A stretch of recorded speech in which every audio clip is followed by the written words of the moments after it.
Will, are you okay to like add people when they come into the waiting room as well? Yeah, I'll keep an eye out.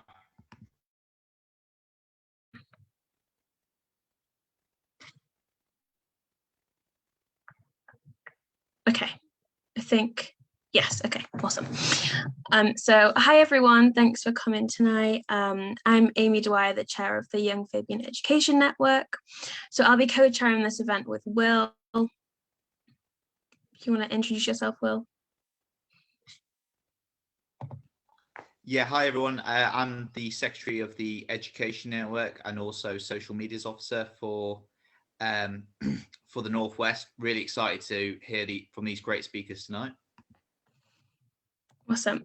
So yeah, we're really excited to have you all here tonight. This is something that has been kind of talked about for a long time, but it's always kind of been on the back burner and still causes quite a lot of opposition. So tonight we're going to be discussing the benefits of introducing political education into the national curriculum, not as an optional GCSE, but as a compulsory part of every young person's education. So we basically came up with this event from the APPG on political literacy being established, but also on the basic assumption that young people shouldn't have to opt in to gain an understanding of how our political system works and essentially learn how to engage with it. You know, this means that we continue to see the same homogenous group of people electing to study politics because they might have family connections. And if we ensure that all young people have like a basic understanding of how politics works, then we can massively increase the diversity of people standing for political office or seeking careers in politics too. So our democracy gives all people the right to vote, but our education system doesn't reflect this. And we have, the critics kind of arguing that it will result in brainwashing young people. But, we've had those kind of criticisms for a long time that young people are being brainwashed by liberal politicians. But, political education is teaching people how to think, not what to think. And if we don't provide young people with this knowledge, understanding, we leave them really unprepared to actively engage in our democracy at all. So this event is going to run for around an hour. Will introduce the speakers next, and then each panelist will kind of just briefly introduce themselves and why this issue is really important to them. And then we'll take questions. So if you guys have any questions, just put them in the chat box. So obviously we're live on Facebook as well. Yeah, I think that's it. If you want to introduce the speakers, Will. Lovely. Thank you, Emily. So, yeah, firstly, we've got Iain McNicol, who was the former General Secretary of the Labour Party and now sits in the House of Lords and co-chairs the APPG on political literacy. We've also got Kate Green, who's been the MP for Streatham since 2010 and the Shadow Secretary of State for Education since last year. We've also got Harriet Andrews, who empowers young people through her work on the APPG on democratic engagement. We've also got Rebecca Deegan, who founded the social enterprise I Have a Voice, which empowers young people with politics through education. And we've also got Matteo, who founded the social enterprise ShoutOut UK, which fights misinformation and provides political literacy to young people. So, Iain, can you start us off, please? Just give us your thoughts on the work that you've been doing since January when you set up the helped to set up the APPG, yeah, and your thoughts more generally.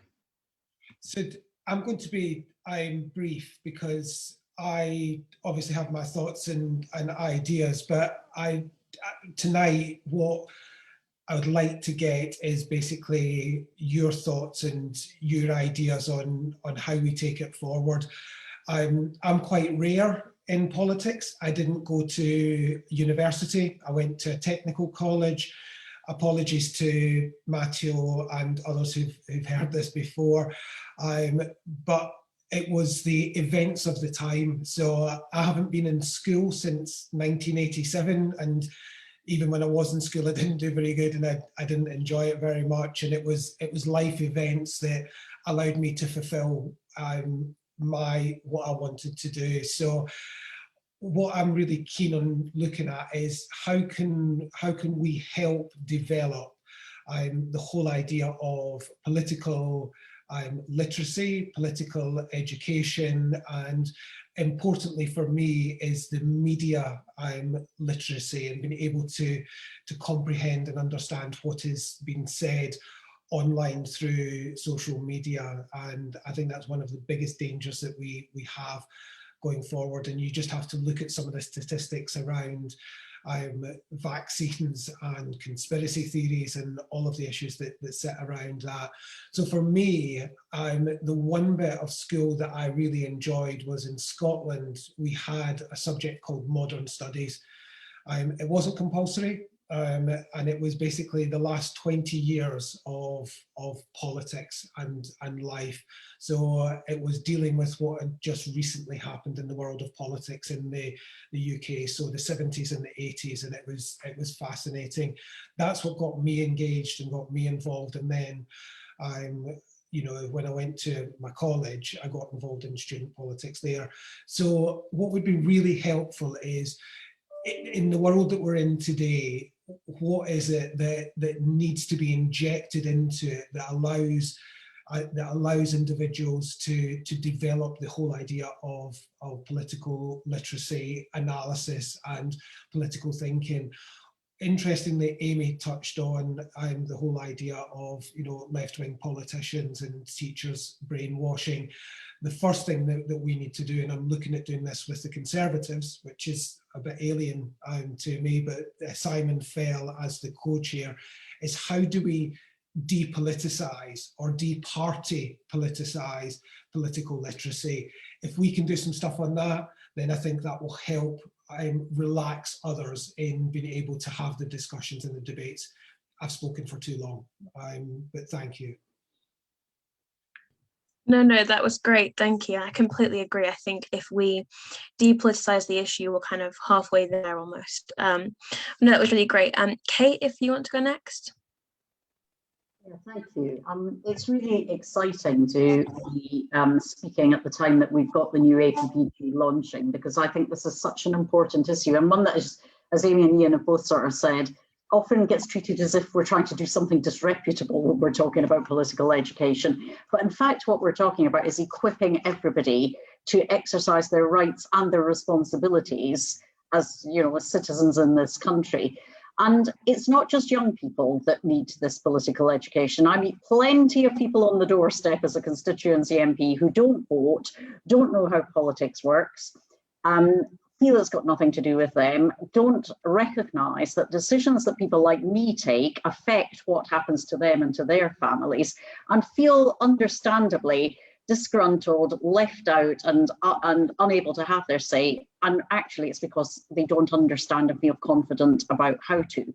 But the advantage of young people is that we've got them in captive spaces. We've got them in school, and we've got them in college, and we've got them in university. And so we've got a place where we can at least start to think about giving a political education and political tools to the next generation, even if it's going to be quite difficult to get through to some of the older skeptics among the public. And a number of things I'm really interested in that I've done, including in my own constituency. One is voter registration. We go around schools in my constituency and talk to 16 and 17-year-olds because they can register to vote when they're 16 and 17. They can't vote, obviously, till they're 18, but we can get them registered. And we find that going into school to do something like that, that's non-party political, is just about, here's a thing you can do, a rite of passage. And it works really well, and we can engage with young people at that point.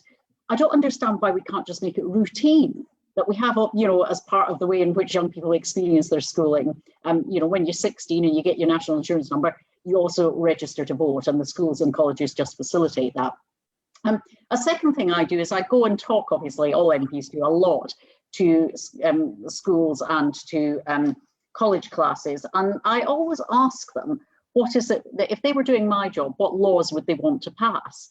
And they always say things that are of absolutely no interest to me. If they're younger, they usually want to legislate for more chocolate. Not a lot I can do a lot about that.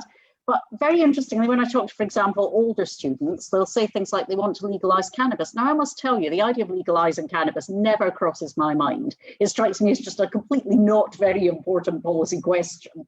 And if I do think about it, I probably think we shouldn't legalise it. But that's not the view of young people in my constituency when I ask them. And I say to them, if you don't get involved in telling people like me that this is important to you, and that the way you cast your vote will depend on what I say to you about this, I'm never going to think about it, or I'm not going to do what you care about. The third thing is, I think people need to know how to exercise political power and where to go. So I'm really pleased to see Hattie on the call, because the Wonderful Politics project that we've done a lot of work with in my constituency does a really, really good thing, I think, in explaining to people how the process works, what the council does, what the MP does, what the government is, and what the parliament is. People cannot disentangle these concepts if they're not given that understanding and actually taught you know, how our system fits together. And knowledge is power. And if you don't know these things, you can't make sure that they're working for you. And so I think there's something about just imparting basic information that is so important if we really want an empowered population able to have their say. So those are just some of my early ideas, but I'm so delighted that we're seeing this initiative coming off the ground. It's long overdue. If we're going to equip people for life, equipping them for their part in the democratic process is a really important part of their lives. And I'm very much looking forward to the discussion tonight. Lovely, thanks, Kate. Yeah, just speaking from my own personal experience as a teacher in a secondary school, I would definitely agree. You know, a lot of older people don't know their situation with their MPs and with politics more generally, because they're not taught it well at school. Like in my own experience, it's been 10 or 15 minutes tacked onto a form time on a Monday morning. So it's not really surprising that they don't really understand. And I think you're definitely right. It leads into old people who don't understand and appreciate the political system. And that's why we had a 67% turnout at the last election. So yeah, thank you, Kate. Harriet, do you want to go next, please? Yeah, sure, I will. And yeah, thanks so much for having me. And again, really, really excited to see this happening and to see this conversation being picked up. So I'll talk a little bit about our work at the Politics Project and kind of bring in hopefully some hopeful stories about kind of success stories of political literacy, because sometimes we can get bogged down on what's not possible. So I just want to start off thinking about political literacy from a young person's perspective, but then from a politician's perspective. So a lot of the work that we do at the Politics Project is around something that we call, quite fancily, political contact. So we look at what are those times when young people and politicians come together, the meetings. So we do a lot of work with MPs like Kate through a program called Digital Surgeries, where young people engage with politicians that represent them. But we also now do work in quite a few different ways that young people and politicians can kind of come together and meet. And we look at how can we make sure those things are equitable. So how can we make sure that young people and politicians both feel like they can kind of speak their minds and feel equal. But also how can we make sure they're meaningful and that they're effective and that people feeling like they're getting something out of those situations.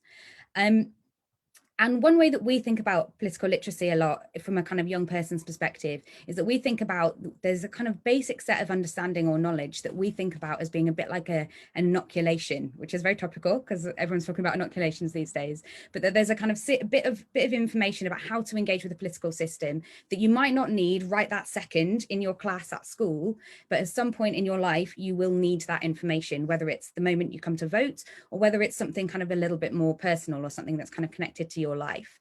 And I had a kind of personal example of this recently, that my sister was trying to do IVF she lives in Yorkshire in Leeds, and she got told that her IVF, that they couldn't do IVF in Leeds anymore, and that she had to start all over again from the bottom of the list in London, which was, you know, really upsetting for her and was going to take an extra few years. And because she had a kind of politically engaged family and came from this politically engaged space, we all wrote letters to MPs and we all contacted MPs and we got everybody involved. And my sister has a 4-month-old baby that she was able to give birth to in Leeds Hospital because her MP lobbied to make sure that they didn't stop the funding for the IVF, because it was this kind of technical reason why it happened. And I think sometimes with political literacy or political education, we can lose the fact that actually it's about young people as individuals being able to use the political process to advocate for things that really matter to them, things that they really care about. And we've got tons of examples of young people doing that through our program, through them just picking up sometimes small issues or small things that are happening to them locally and being able to kind of work with an MP to make them better, work with a local councillor to make them better. So that's the first thing I want to say, is that kind of personal perspective from young people. And then from the other side, because I think sometimes in this conversation about sometimes convincing politicians to get involved. I know Iain and Kate, you're definitely already on board, but sometimes politicians can say, what's in it for me? Why am I talking to a group of young people? What's going to be the benefit from my perspective?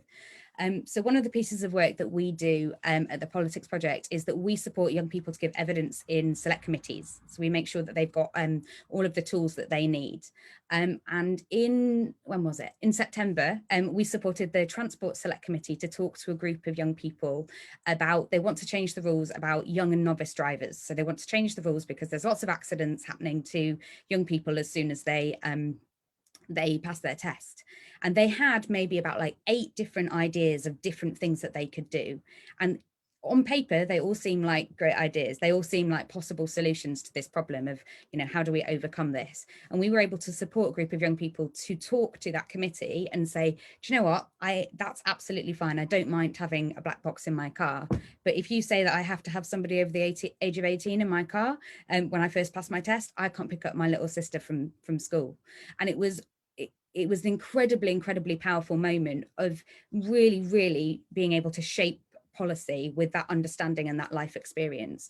And I think that it's something that just cannot be overlooked, is that politicians need to hear from young people, and they need to hear from everybody, not just people who are putting their hands up to engage, because they're going to make better policy that way. And that has to be kind of at the heart of what it's about. It's not about a photo op, it's not about looking good, it's about actually you're going to be better at your job if you can have these meaningful conversations with young people, and you can have them with young people if they have the political literacy to be able to properly engage. So yeah, that's a couple of things that I wanted to say. I think one thing that's really positive that we're working on at the moment is that it's the first year of Votes at 16 in Wales this year. And as a result, there's all sorts of really interesting pieces of work going on in Wales. There's lots of energy around political literacy going on in Wales. So that's something I would just say, is to kind of, for us all to kind of look at what's happening in Wales, learn from what's happening there, and make sure that we're pulling some of those examples and making sure that we can kind of scale them up so that they're happening at a UK-wide level. Thanks. Sorry, thank you for that. I think that's a really good point about voters at 16 in Wales. You know, if we're literally giving young people the right to vote, but we're not kind of giving them any information to be able to base that decision on, it kind of links to like the criticisms that voters at 16 gets, you know, where people will say that young people will just vote the same way as their parents. If we don't give them any understanding or knowledge, why would we expect anything else? So, you know, if we provide them with that information, it gives them a chance to make their own decision. But yeah, Rebecca, if you want to go next. Yeah, sure. Thank you for having me. So I'm going to give my perspective from the context of someone who works in public affairs, because that's the knowledge base upon which I set up. I have a voice, and I think it gives like a really practical, non-party political perspective. And for those of you who don't know, so public affairs is a part of an organisation that essentially has a two-way relationship with politics. So we try to inform the government and politicians and civil servants about the different policy options for different topics and issues, using the expertise and experience of those we represent. And that could be large organisations like banks or Google, or it could be charities like the RSPCA, Alzheimer's Society, etc. And then on the flip side of that, we also try to make sure that those same people who we represent understand the government's current policy and what that means for them on a really practical level. So thinking about Alzheimer's Society, they help people to understand what care they need to pay for themselves, but also what support they can get for their care needs from the state. And so the reason for telling you that is because I think political education is important, kind of from 4 perspectives. So the first is the individual, and Harriet's already spoken about this, but not just understanding about the House of Lords and the House of Commons and how laws are passed, but actually like, how do I engage with the state if and when I need it? So for example, if I need housing benefits, or how do I know what my rights are as an employee? So having that really practical understanding of how politics impacts you. And the second perspective, Amy, you spoke about this in your intro, around kind of democracy and it being representative, and the more people that understand how politics works, the more likely they are to get into it, and the more likely we are to have people from a whole range of different backgrounds involved in politics. And then the third one is all around politicians. And Kate, you mentioned on the door, when you're on the doorstep, the questions that you get. And I've done it for political campaigns as well. And you often spend your time answering questions around how to do postal votes, or the fact that you're not directly voting for the Prime Minister, you're voting for your MP, rather than actually talking about your policy issues. And also from a political and politician perspective, like being able to have a really informed dialogue with your voters. So we had, the example that always comes to mind for me is in the 2017 general election, with Theresa May's manifesto commitments on social care, and then in the papers there was lots of coverage around dementia tax and like absolute uproar that people would have to sell their homes to pay for their care, but actually people already do have to sell their homes to pay for their care. And what Theresa May's government were proposing was so much more generous than the current system, but because of the political backlash and the misunderstanding of the current system, those proposals, whilst were far from perfect, they were still so much better than the current system, and the system is still operating the way that it has for many, many years now. And that's because people don't understand the current system, so they can't have an informed dialogue. And then last but not least is businesses. So political risk, whatever organisation you work for, however big, however small, if you want to be a leader, you're going to have to understand political risk. We've seen the impact of Brexit on pretty much every sector that there is, but it's not just these big events, it's also like how much corporation tax you have to pay, the rights of your employees, competition within markets. So you just have to understand almost like every aspect of your life, political risk, and having a good understanding of political literacy is really important. So yeah, I think political education will lead to individuals being better able to access the support they need from the state, lead to a stronger democracy, politicians being able to have better informed dialogue with citizens that are evidence-led, and also help businesses, or actually any organisation, to navigate and inform political decisions relevant to them and to their customers and those they represent. No, that's brilliant. Thank you, Rebecca. Lots of interesting points there. And last but not least, we have Matteo Bergamini. I apologise if I've spelled that incorrectly, if I've read that incorrectly. But, can you kick us off next, please? Sure. Well, first of all, thank you so much for having me. And it's great to obviously carry on with these conversations. And kind of the more we talk about political literacy, the more we normalise it, the more we kind of remove this almost nonsensical idea that political literacy is somehow going to indoctrinate people left, right, and centre, because it's just not true. And it's one of the things that I want to kind of address to kick off with, because it's teachers are professionals at the end of the day, and if we have non-biased, good political literacy in schools taught by professionals, we will understand how our system works and just be better informed and better equipped to engage with it and potentially improve it if we so choose. So for us as an organisation, we run political literacy and media literacy programs in secondary schools and colleges. And political literacy, as we all know, is the kind of basic understanding of how our political system works. So understanding, how laws are created, what is the role of the local government, role of the monarchy, etc. But we also, for us, include media literacy in that, because it's one thing understanding how, how our system works and how to understand, what is first past the post, etc. But if you don't know how to critically analyze the information you receive, be it online, on radio, wherever, then you're kind of stuck. And to create critically engaged citizens, we need both. And within the APPG on political literacy, we very much intertwine these two. And when we say political literacy, we also very much mean media literacy.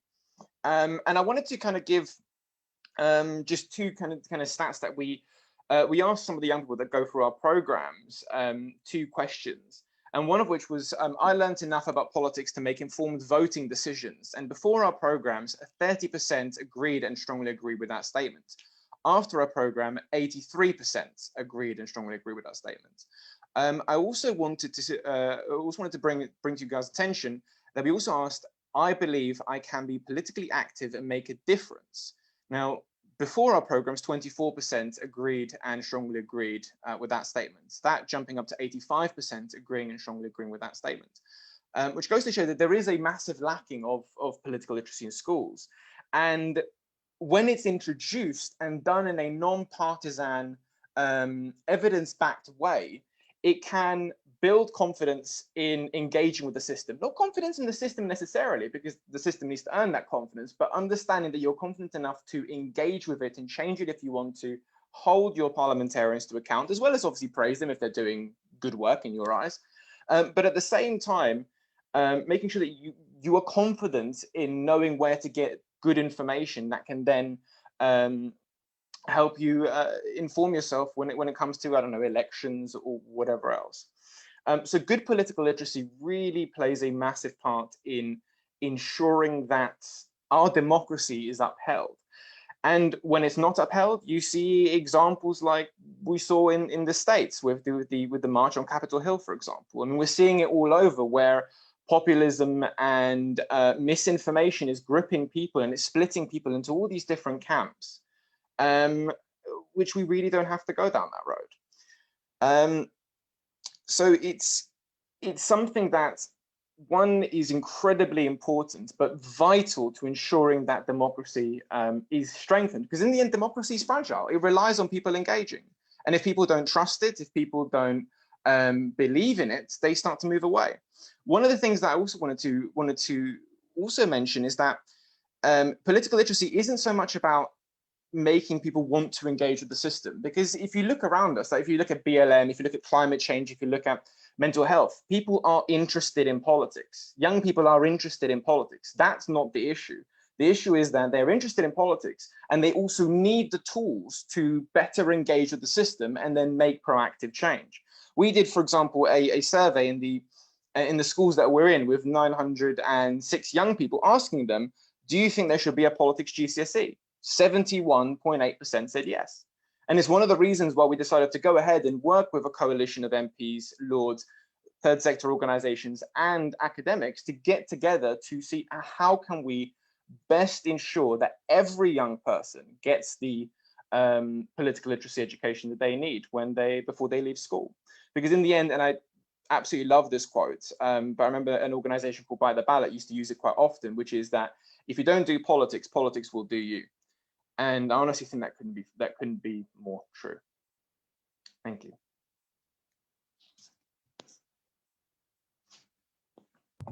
Awesome, thank you for that. Completely agree. I'll kind of kick off the questions because we haven't really had any in the chat yet. So teacher bias and like political leanings of teachers are kind of regularly brought up as criticisms of political education. But do you think that approaching political education from a conceptual point of view will kind of mitigate against that? Whoever wants to go first. Yeah, Harriet, if you want to jump in.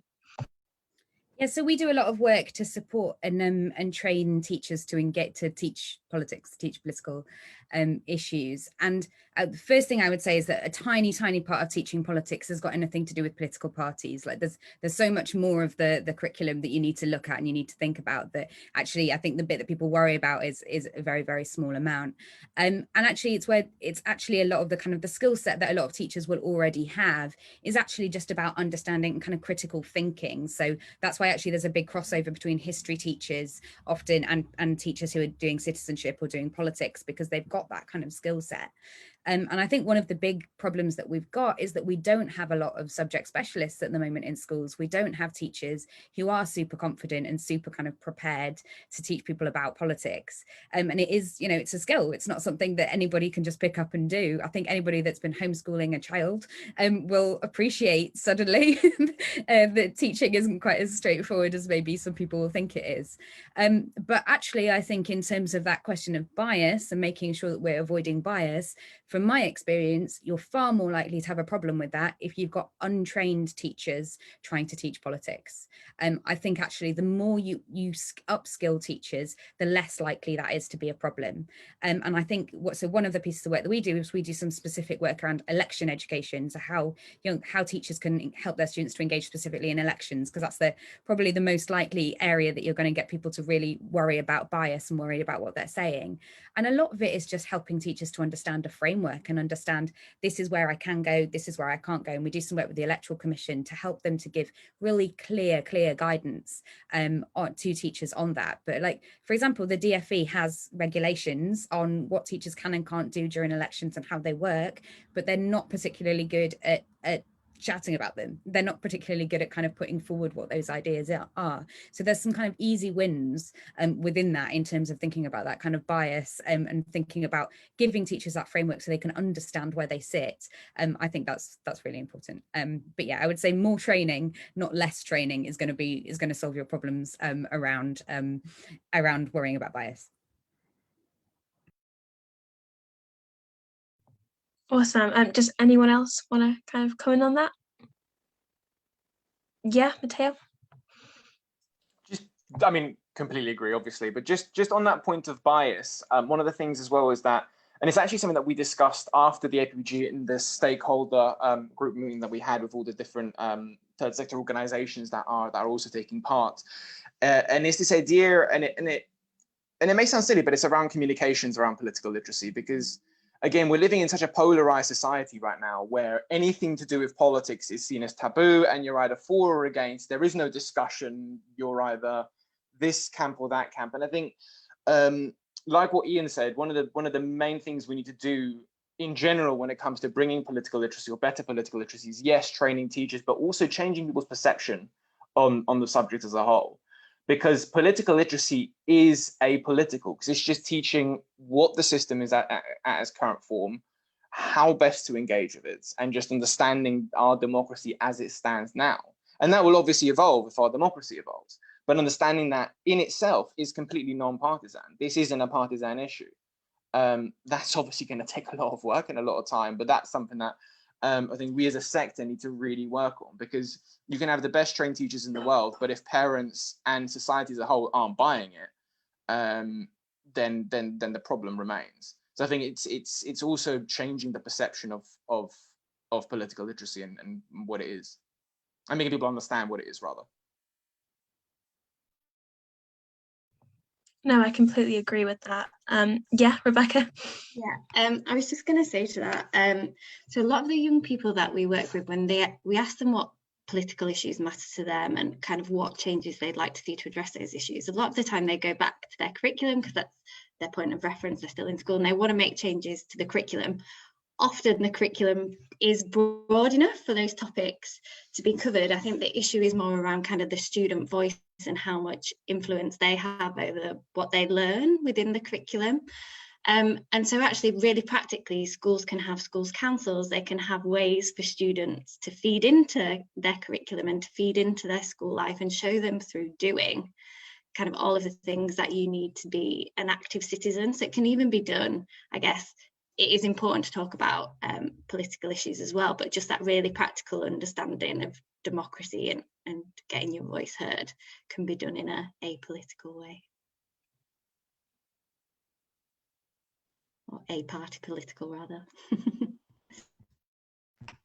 Yeah, thank you, Rebecca. Does anyone else want to come in, or shall I go on to the next question? Okay, fantastic. So I can see that Rob has his hand up. So can you go ahead, Rob?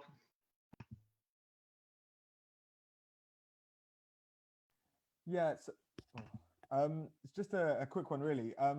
I used to teach citizenship when I was doing my teacher training, and that whole subject's withered and pretty much gone from most curriculums. But it was really good. The full GCSE included a lot of this stuff that we've talked about today, and I can't help but see that there isn't a coincidence that when a Tory-led coalition government came in, that subject was sort of marginalised and sidelined. And I, despite what you said, Matteo, I worry that political literacy is inherently political, because I feel that there are some on the right, it is not in their interest for young people to learn about politics. It's not in their interest for young people to be equipped to engage in a democracy. And they will, use a narrative of a load of the blob, a load of loony left teachers brainwashing your kids to ensure that kind of political literacy isn't taught. And so the idea, basically what I'm just saying is I worry that any program that's brought in will be sort of sidelined, just like citizenship was, because I think citizenship did a pretty decent job at providing political literacy. and it's nowhere to be seen now. And all of that investment and infrastructure and teacher training that built up a new subject area over the 9 years is now pretty much gone. That's my concern, really. Rob, do you know why it went? Why did citizenship, or Harriet or somebody else, why did it disappear? I think what happened was, I think there was an issue that, and this was something I was going to raise, a lot of teachers resent the idea of when something new is kind of brought in and they've got to do it. And I think it's a new kind of thing that was introduced by the government. But I also think with the Gove curriculum reforms and the move towards especially the English baccalaureate, it just wasn't, it just wasn't seen as a kind of feasible or serious subject, and kind of that's the impression I got from it. So yeah.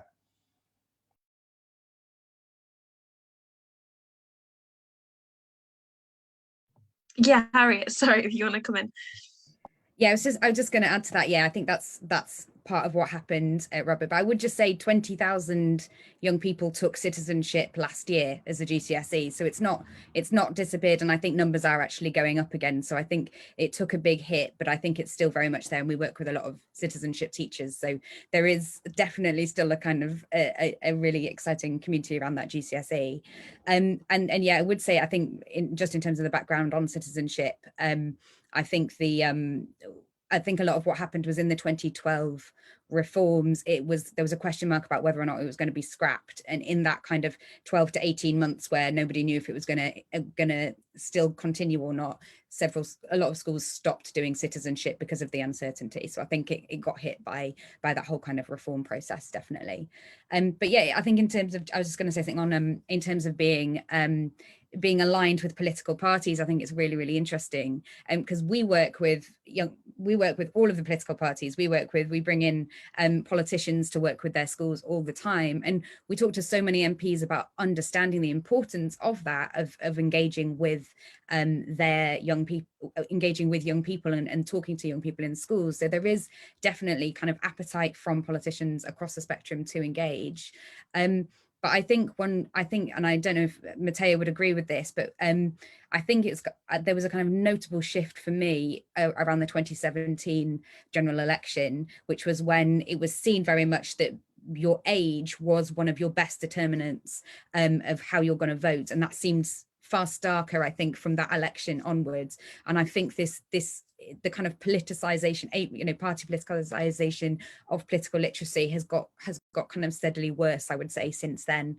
And it is something that's really tough for us, and it is kind of the problem that needs to get solved before we can really figure out how to move forward in terms of making it mainstream. Yeah, just go. Yes. You guys can probably just unmute yourselves when you want to come in. Yeah, no, I would agree, and I think that's the we were saying, Hattie, just add that it's I think it's a lot to do with just the polarization of society in general. Like I mean, we're obviously noticing it in specifically with regards to age and political literacy, but I think everything is just becoming more and more polarized to kind of different extremes. In terms of inherently political, I mean, people will try and I think what I meant in terms of that it's not political is that it shouldn't be political. It doesn't mean people aren't going to attempt to politicize it, I guess is what I meant, Rob, where people will try and say, oh, well, loony lefties are going to all teach kids to be all good socialists or whatever. But that is just inherently untrue. And I think we need to deal with that as we would deal with misinformation around coronavirus. Like, we need to challenge that and be clear that that is just not reality. So just on that point, also with citizenship, I mean, it is in some schools. I think it's in about 1 in 7 odd schools at the moment. So it does still exist. And I think the idea is to look at the best practices, because it's not just citizenship. For example, there's a organization, I forget the name now, that runs a subject called Core Maths, where they bring, for example, media literacy and elements of political literacy in maths. So looking at a variety of different examples and a variety of different ways that political literacy and therefore media literacy has been brought into schools to kind of take the best bits to ensure that whatever package the APPG brings forward, which is maybe a reinvigorated citizenship. It might be something evolved, it might be something else. Whatever that is evidence-based and takes the best of everything, essentially forward. But I take your point about citizenship.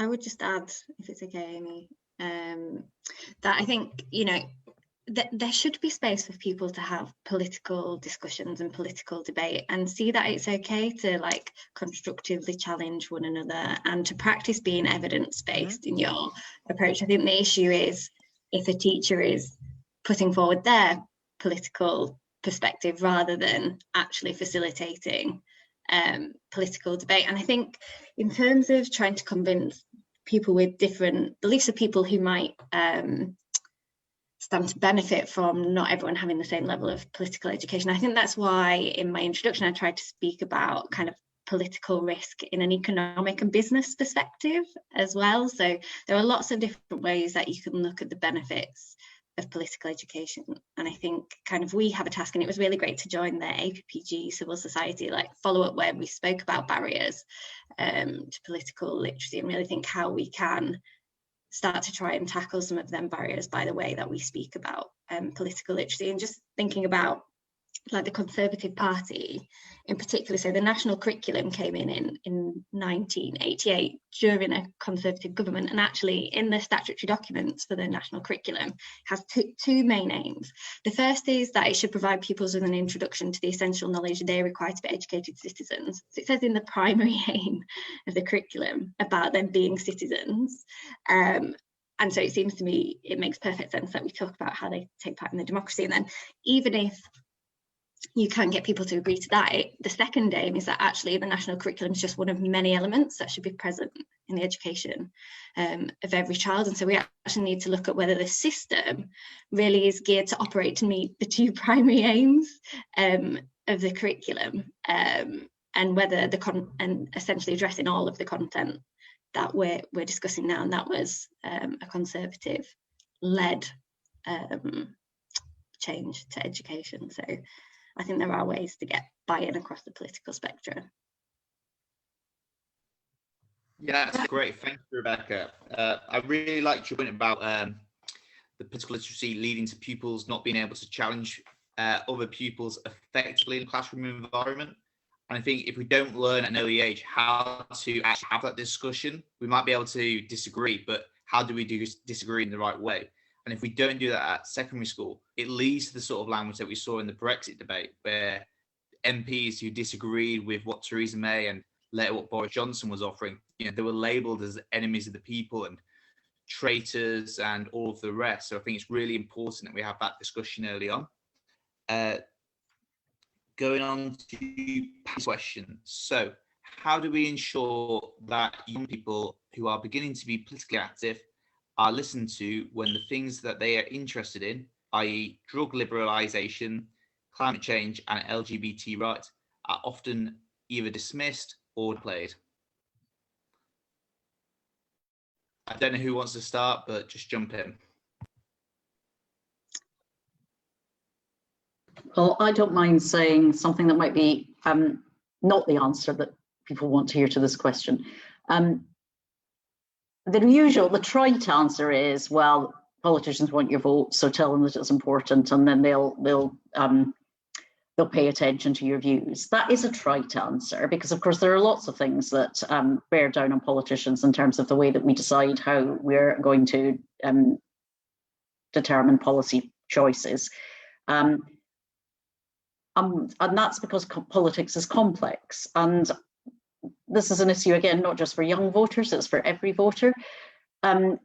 Voters may have a strong view on something. Brexit's a really good example, actually. And the job of politicians is to say, actually, there are multiple and complex layers to making this decision about Brexit. And you need to look for a way to have a conversation with the public about why that is a complex decision and why it isn't right for anyone to think it's just in or out, yes or no. And if you don't agree with me, you're the enemy, and that's the end of the political dialogue.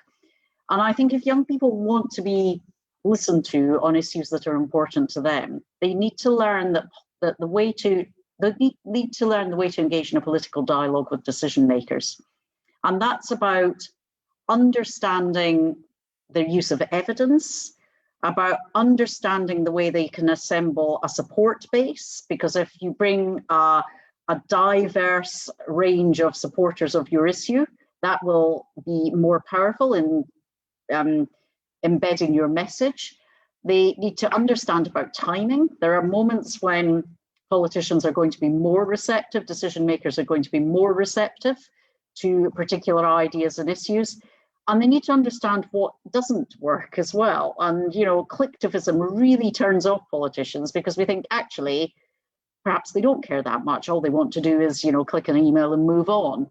So I think the answer is two-way, actually. Of course, young people have every right to expect that decision makers are taking account of their voices, their views and their opinions, and the way that they do of everybody and anybody, whether or not they're voters, whether or not they vote for the party that I or another politician happens to represent. But it is a two-way trade. If you want politicians to take you seriously and listen to your views and prioritize the things that are important to you, you have to learn the language of engaging in a political discussion. And that's you know, what we're talking about tonight. How do you give people those tools, not just to say, you know, LGBT rights are important to me and this is what I want the law to be, but how to engage in a proper dialogue with decision makers about the different factors that would need to be considered in bringing about a policy change. Spot on. So evidence, timing, and how to make the argument. I completely agree with what Kate's just said on that. There is another way, which is getting involved in any of the political parties and changing the politics from within as well. So there's another way of doing it. But actually, for those who were on at the start, Harriet's example of how she dealt with a very small issue, but hugely important to her sister and her family, shows that you can change things. And that was about the evidence, the timing, and the support base, and how the argument was made. And it all comes back to political literacy and understanding how to change society. Because that's, you know, I've still got it on my Twitter feed. I want to change the world. That's what all of us probably on this call want to do. We want to make a difference and we want to make things better. So learning how to do that, and hopefully these skills will take us in that direction. Yeah, do you want to go, Harriet? Yeah, I was just going to say, just to kind of build on that, really, we often say to young people, you're one in 70 million voices in a UK context. Why is your voice more important than the other, I don't know how many, you know, however many other people there are there. And I think there can be it's something that we try to push back against quite a lot. And again, it's about giving young people resilience, actually, that politics isn't going to be, they get involved in politics and everything always turns out the way they want it to be, because that is not what's going to happen to them. And giving them the ability to go, okay, I need to keep going, I need to keep pushing. We had a young person that said, oh, well, I wrote to the Secretary of State to change things, and they didn't agree that I should change things, so I gave up. And I was like, okay, well, imagine if everybody wrote to the Secretary of State to change things and then it didn't work out for them, so they gave up. And I think, but one thing that really does chime with me, I was talking to a local councillor recently, and they said they get 40 times more correspondence from people over the age of 40 than they do under the age of 40. And I think it's, again, understanding that view from a politician, that you're often what you see or what you think people care about, or what, you know, what your vision is often the people who are putting their hands up and the people who are getting in touch. I don't know, Kate and Iain, you'll be able to answer that better if that is the case. And I it's kind of that point we sometimes say to young people is, you've got to be in it, you've got to be in that conversation, you've got to be engaging. If you don't engage at all, there's 100% chance that you're not going to get listened to and that you're not going to change things. But yeah, I think we sometimes have this big thing of talking to people as politics being about compromise. Actually, that's what sometimes a lot of what politics is. It's about finding a middle ground, finding something that everyone can agree with. And it isn't just about here's my thing, and I'm going to get it through exactly the way that I want it to, because I think you'll just be disappointed if you teach people that that's what politics is. Can I also just add as well, just remind me of a story. We worked with Thurrock Council, specifically to get young people that were classified as kind of NEET, so not in employment educational training, and we were running political literacy courses with them. And I remember this one young person was having, I can't remember what the specific issue was, but out of the blue in the course decided, got the kind of courage and resilience to be like, you know what, I'm going to contact my local MP. And the look on this guy's face when he actually got a response, it was kind of like shock that the MP actually bothered to listen. And it most likely was a caseworker, but the fact is that the office has recognized and is responding.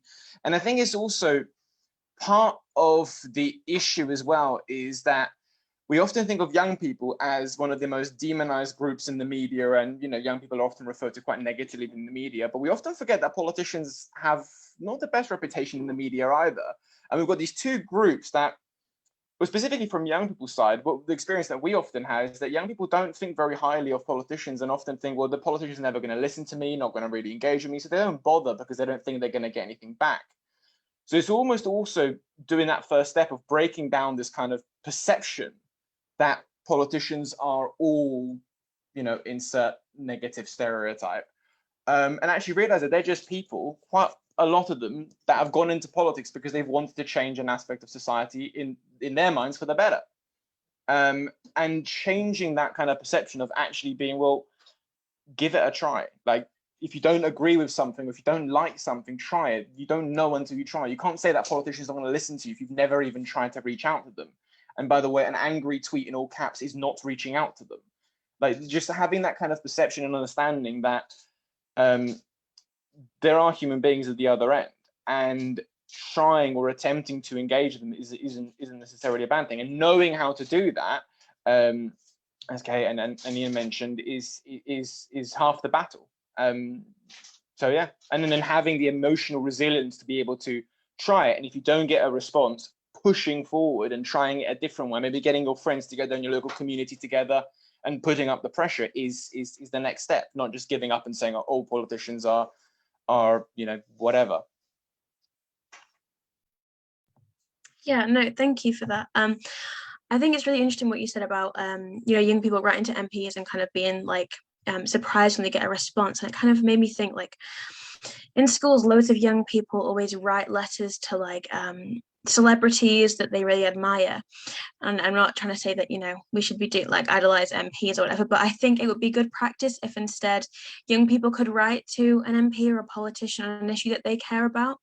It would obviously, I don't want to bombard MPs with like 30 letters from school kids and have to respond to all of them, but I think something like that would be a good way of kind of recognizing that politics does kind of impact lots of different areas. So we have a really relevant question from Luke about kind of lifelong political learning, which is, I'd say, especially important, kind of given the Brexit vote and the absolute lack of education that was given to anyone on that issue.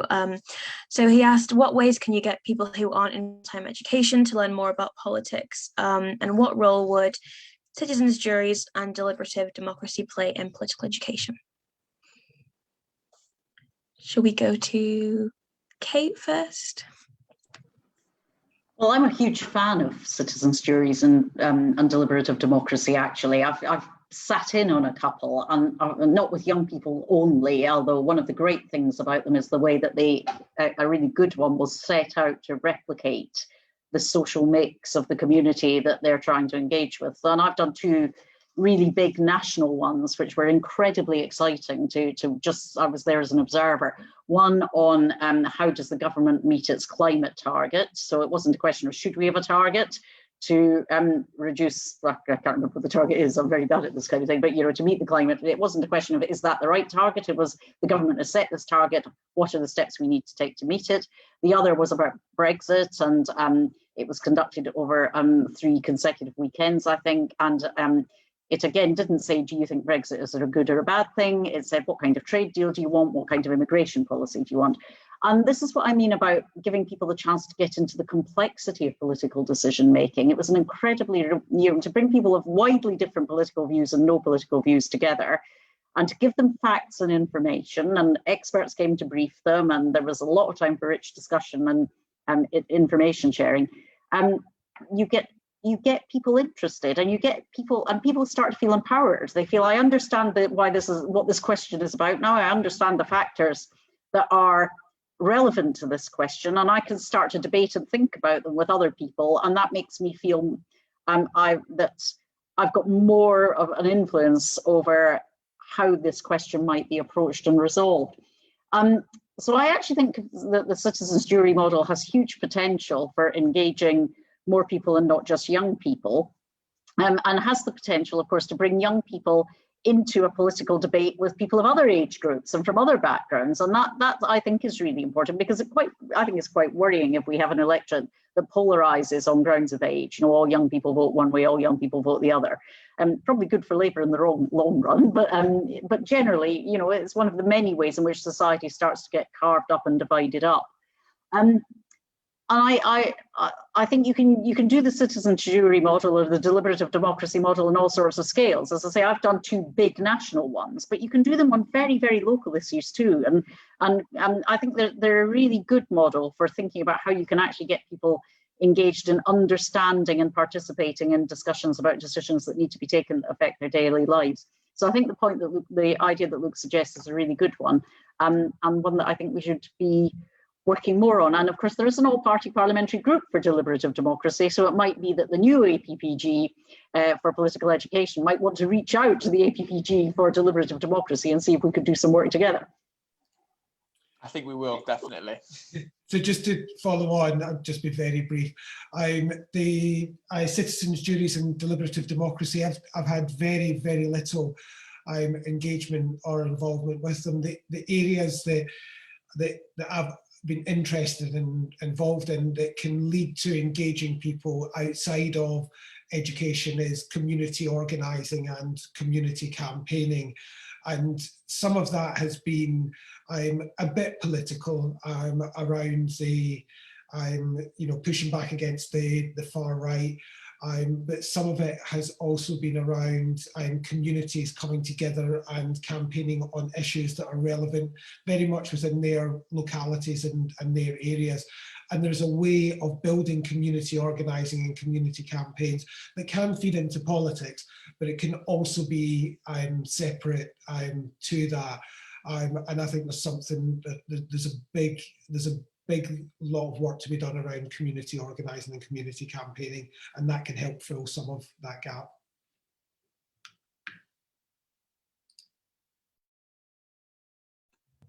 There's another group of kind of organisations that I would add to that, and completely agree with everything that's been said. I was reading an article yesterday that was saying that more than half the workforce belonged to a union in the 1970s, and they were a great place for people kind of getting a political education and rising up through the ranks of politics.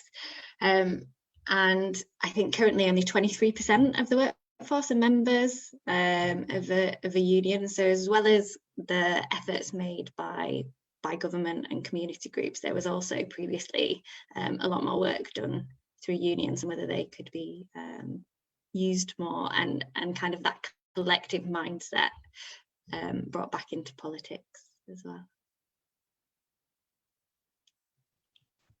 Yeah, that's great. Thank you, Rebecca. So moving on to the next question. I know that Iain and Harriet have already replied in the chat to Clark's question, but I'm just going to read it anyway in case the other 3 speakers have anything to add. So the question from Clark is, as a member of the Youth Council for Carlisle, working with the City Council, do you have any suggestions on what sort of work we do to further political literacy amongst young people in our area and to raise awareness of its importance?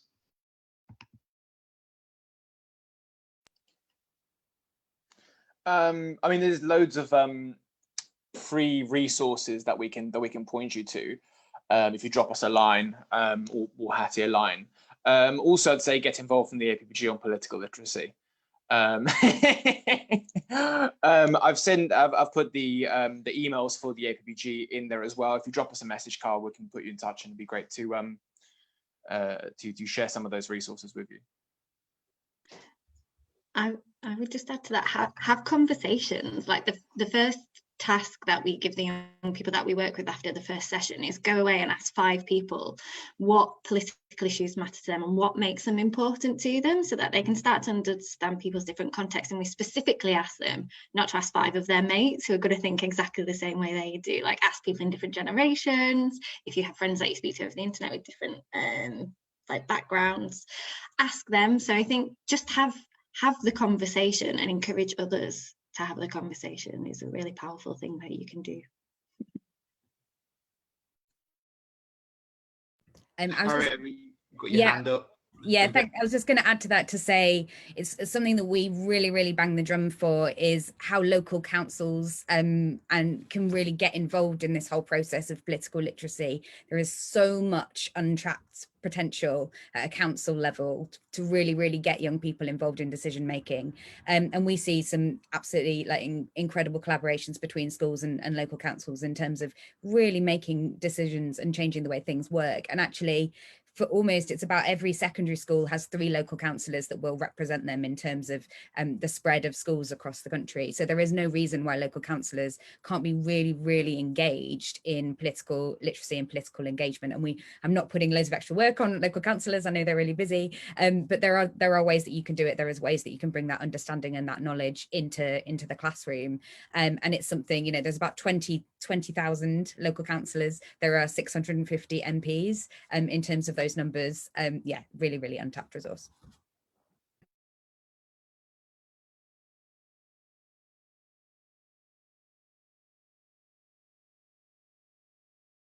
Coming up to our next question, how would the introduction of a thorough, compulsory and consistent political literacy programme be balanced against the demands of a provision in which workload is already cited as a big reason why people leave the teaching profession? I think we should ask Rob to answer this one. But it was him that it was Rob that asked the questions. I know. That was why I was asking him to answer it. And to be fair, in the chat, he's put in some of it. So I went back in the chat and was asking Rob a bit more about it. Because there's always going to be competing priorities for teachers, and it's for me it's where do those priorities lie? And I've always felt that political education has been missing, and is a huge part of what needs to be built on. So I think Rob's put in a bit about when there was citizenship, when it was part of the core curriculum. I think there's more that can be done in and around that. You know, religious education is now core all the way through to, what is it, age 16, or possibly even older than that. So tying it in with wider citizenship, I think, and adding it back in as a core part of the curriculum, then carves out the space for it. I think someone said earlier that 20,000 students studied the GCSE last year. That's 20,000 out of 600,000 in that year group. So 1 in 30, that's great, but it is only 1 in 30. You know, if we can get it up to, you know, the 20, or actually the 30 out of 30 for those really formative years, sort of 13, 14, 15, 16, then you know, it will help for the future. So putting it back in as core. Yeah, Rebecca, do you want to jump in? Yeah, I would link it back to kind of the core purpose of the curriculum that I spoke about earlier, and also the importance of student voice in their school. And kind of, I've been thinking about the solution to political education since listening to the APPG's launch. And one of the things that I was thinking about is whether we can change league tables and actually what those league tables are based on, and link it much more to the purpose of the national curriculum. So how are schools preparing people to be educated citizens, and actually what else are they doing off curriculum to support their development, rather than being all focused on exams, because teachers are constantly being asked to add more and more and more and more to the curriculum. If you bring in that student voice, you can think about what makes sense for your school and have a bit of autonomy, as long as it links to those two broad aims of the national curriculum. So that's what I had been thinking in terms of a solution and giving schools more autonomy to address these. Yes, Harriet, if you want to jump in. I was just going to quickly flag one of the solutions that I quite like the look of is in taking from careers and employability. They've got something called the Gatsby benchmarks that is kind of a series of activities and kind of things that they want people to hit around employability, but how you deliver those is quite flexible.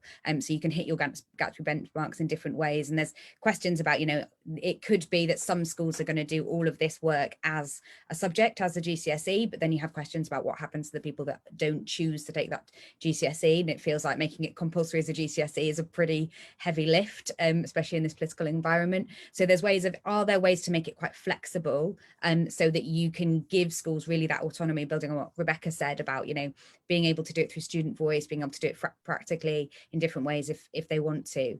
And then also the other thing I would say is just like a ton of support for teachers is what's really, really needed. And that so that we're really thinking about how can we upskill and support teachers to do this. So we're not asking them to just do, you know, take on teaching politics suddenly in form time, which then, you know, they're always going to see as a little extra, something additional, but it's something that is kind of professionally valued, that it's something that they can do and that they've got some experience in. And for me, I think that's really important. Making it seem like, you know, a real skill and something that is valued in a school is really important. And just to add on that, if I may, which is why it's, at least for the time being, why it's so important to look at how can this potentially be included in other subjects as well, or how can it be merged in with other subjects. And again, I mean, not to use the example of maths or even geography or history, as Harriet, as Hattie said earlier, about, you know, using subjects that already exist and how can we put it in so that the time is used most effectively. And one of the things that we're hoping to look at with this APPG is that how can we best fit it in without kind of blowing the time apart, because there is only so much time in a day in schools, and there is a lot to be covered. It's about looking at how best to implement it in a way that's actually manageable. And if it is through different subjects or if it is through its own, I think it's probably going to be under of both. But looking at examples that already exist, like as I said, you know, core maths is one of them, I think is key, because you can teach political literacy in everything, because politics is in everything. So you can really start to include it in a variety of different subjects, and chipping away at that information is key. You can actually do it not by thinking about subjects at all, but thinking about your school ethos and approach. So some of you will be familiar with Rights Respecting Schools, the UNICEF programme that helps schools to structure the way that they manage and organise everything that goes on in school around the UN Convention on the Rights of the Child. And I've got some rights respecting schools in my constituency. I think most MPs will have them. They're absolutely, it's a fascinating approach to school, which it means that politics are practiced all the time in the way that the school is run, and the way in which the children participate in the running of the school and the priorities of the school. So I think there are certain things we probably at some point actually want to teach. What is Parliament? What is government? What do we mean by a constitutional monarchy? Who empties your bins? That kind of thing. But there are the practice of politics, the ability to negotiate, to influence, to work collectively for a cause, to take a long view of a campaign and your goals and how you'll achieve them, and your values and your judgments. All of that can be practiced through the way that the school actually sets out its values and lives its values. And I think this is a really important point about politics and life. Politics isn't something you do separately from life. Politics is about how your life is lived. And so practicing that in school is a really great way of then being good at practicing it in life. No, I completely agree with that. I think a lot of it, you know, it doesn't necessarily have to be like what parliament, what are political parties, although obviously that should be covered. I think a lot of it is like transferable skills as well, like the soft skills, you know, like building up resilience, that kind of thing. Clark, do you want to jump in? Yeah, I just wanted, if it's helpful, to offer a student's perspective, sort of on the question of citizenship, which is that I recall when doing a GCSE citizenship, we reached sort of a crunch point with GCSEs where we needed more time for other subjects, the ones that are considered core, such as science or maths. So we just, as a school, kind of dropped citizenship as a subject in year 11, and it was no longer taught.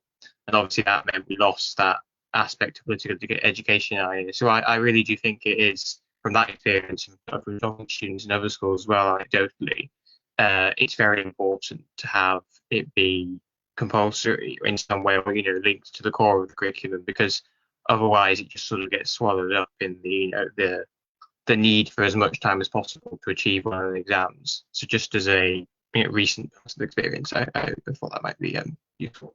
I thought that might be useful. No, yeah, thank you. Definitely. I think it's always kind of helpful to hear the perspective of people who are either going through it now or have just gone through it. I know when I kind of chose to do my A-level in politics, it was very much like on a whim because I was kind of scared of doing French. It wasn't like I had the massive background on politics and I could make an informed decision. It was just being kind of scared. And I think, you know, if you have to make a decision at 18 when you haven't had any kind of previous knowledge at all, why would you choose politics? You know, it has to come from somewhere. And I think if we kind of build in that knowledge and that understanding earlier on, there's a much higher chance that people will study politics. I think politics as an A-level has seen a massive drop in students choosing it as well, which is something that should definitely be addressed. But yeah, I'm aware that we've kind of gone over time by quite a bit. But thank you so much, everyone. Thank you for all the questions, and all the speakers have been absolutely amazing. I know personally, I'm really excited to see how the APPG goes. So definitely keep us updated with everything.